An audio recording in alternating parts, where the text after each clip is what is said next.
اعوذ باللہ من الشیطان الرجیم، بسم اللہ الرحمن الرحیم۔ آج ہمارے ساتھ ہم یہ کہیں گے پاکستان کے صف اول کے یوٹیوبر فیصل وڑائی صاحب موجود ہیں، تو یہ غلط نہیں ہوگا۔ ان کی سب سے جو خاص بات ہے، جو ایک پاکستانیوں کا ایک عمومی مزاج ہے کہ وہ جنہوں نے یوٹیوب میں نام کمایا، انہوں نے سنجیدہ ٹاپک نہیں لیے، لیکن فیصل وڑائی صاحب کا شمار ان لوگوں میں ہوتا ہے جنہوں نے سنجیدہ ٹاپک لیے اور سنجیدہ ٹاپک پہ ایک بہت بڑی اپنی جو ہے ایک آڈینس جو ہے وہ پیدا کی، اور یہ بہت پاکستان کے جو عمومی لوگوں کا مزاج ہے اس میں بڑی اخلاف توقع بات بھی ہے، حیرت انگیز بات بھی ہے۔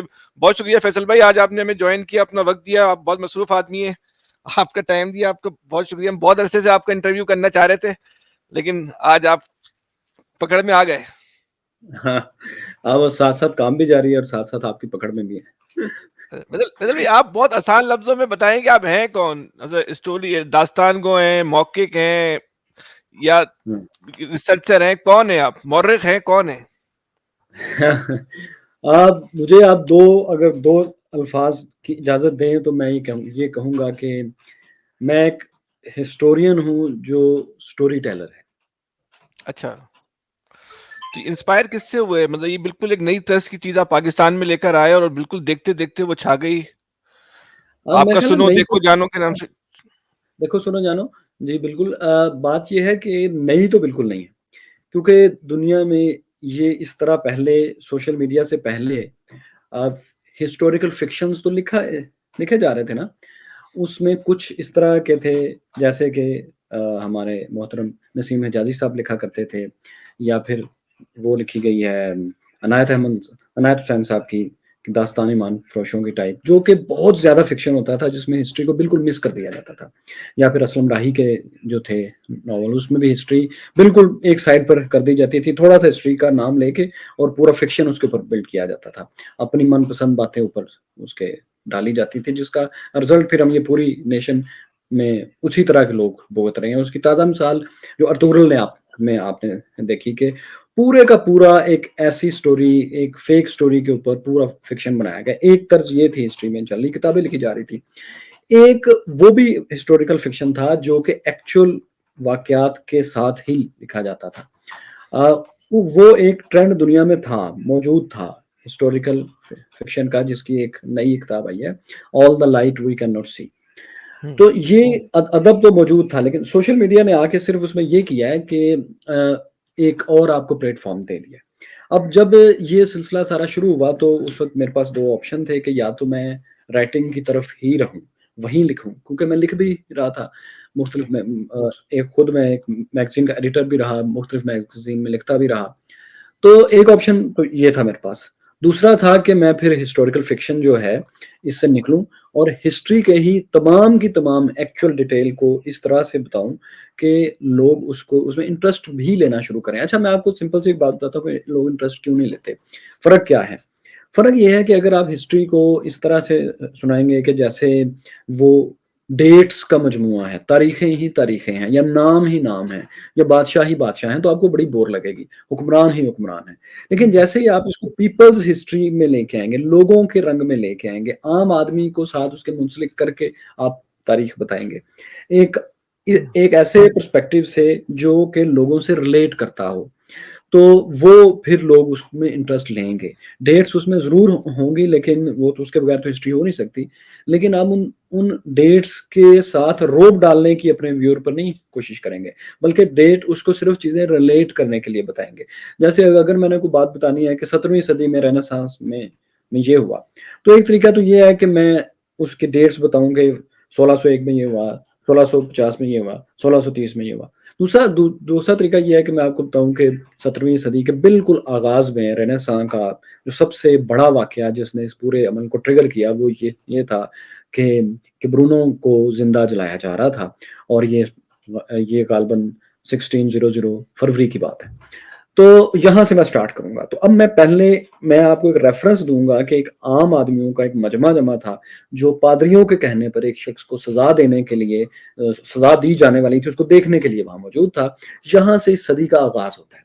اب میں نے آپ کو اس میں سے ایک بھی چیز اپنی طرف سے ایڈ کیے بغیر یہ بات ایک چیز کو انٹرسٹنگ وے میں آپ کے سامنے رکھا، جو کہ ایک المیہ تھا، ایک ٹریجڈی ہے ہسٹری کی، لیکن ظاہر ہے آپ کو اس سے واقف ہونا بڑا ضروری ہے۔ تو 17ویں صدی کے فلسفے اور چینجز کو